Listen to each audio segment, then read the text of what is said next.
상황입니다. 네, 오늘 정치권 움직임 좀 빨랐습니다. 특히 여당은 윤 총장 향해서 자진 사퇴를 압박하고 있는데 오늘 더불어민주당 내의 의원 모임인 이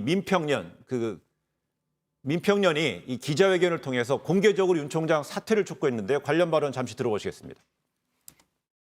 저희들이 생각하기에는 있을 수 없는 일이다. 윤석열 총장이 상황이 이렇게까지 왔는데 또 끝까지 저항하는 모습을 보이는 것은 추하기도 하고 스스로 내려놓고 물러나야 함에도 불구하고 저렇게 발버둥 치는 모습은 참으로 보기 안타깝고 불쌍합니다. 윤석열 총장은 이제 더 이상 국민으로부터 할 말이 없어야 합니다.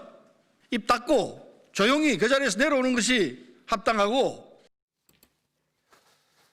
네, 여당에서 윤 총장에 대한 사퇴 압박한 내용인데요. 조금 전에 저희가 드렸듯이요, 그 윤 총장의 정직 2개월에 대해서 그 효력 정지를 멈춰달라는 그 가처분 신청을 했는데 그게 담당할 재판부는 행정법원 12부가 맞고요.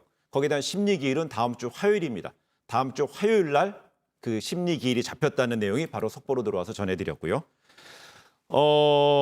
여당 내에서 이렇게 공개적으로 윤 총장 사퇴 압박을 하는 거 결국은 대통령의 재가에 대해서 윤 총장이 이렇게 행정 소송을 걸고 가처분 신청한 것에 대해서 항명으로 규정을 한 거예요. 불복종이라고요. 그렇습니다. 예.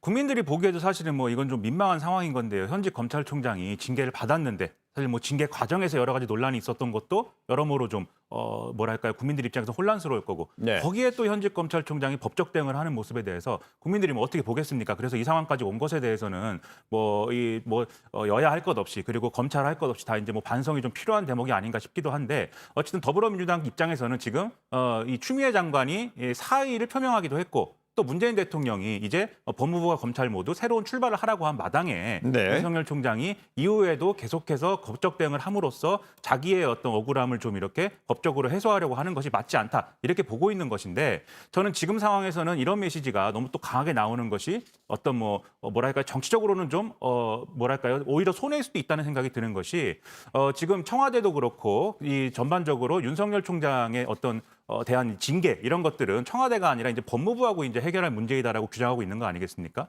그런데 네. 오히려 여당이 나와서 지금 이것은 대통령에 대한 항명이다 이렇게 하는 부분들은 사실은 뭐 이것이 과연 뭐 긍정적인 결과를 낳을지는 좀 의문이다 이런 상황입니다. 근데 국민의힘의 하태경 의원 같은 경우는요, 이 총장 같은 경우 징계 상태에서는 사퇴를 할 수 없다 이런 식의 주장을 폈잖아요. 네, 그렇습니다. 한 언론에서도 이 같은 주장을 했었는데요. 이 국가공무원법상 퇴직을 희망하는 공무원이 파면 또는 해임, 강등 또는 정직에 해당하는 징계 사유가 있다면 장관은 퇴직을 허용해서는 안 된다는 주장입니다. 제가 이 관련 부처에 한번 확인을 해봤는데 우선 윤석열 총장은 검사니까 이 국가공무원법의 상위법인 특별법, 검사징계법을 우선으로 적용받는다고 합니다.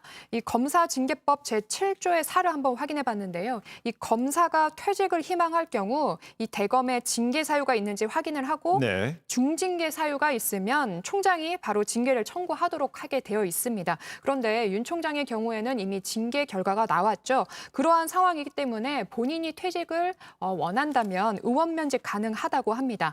예. 그러나 윤 총장이 이제 수사도 받고 있는 상황이잖아요. 이럴 경우에는 또 어떻게 적용받는지 또 보다 검토해 봐야 할 것 같습니다. 결국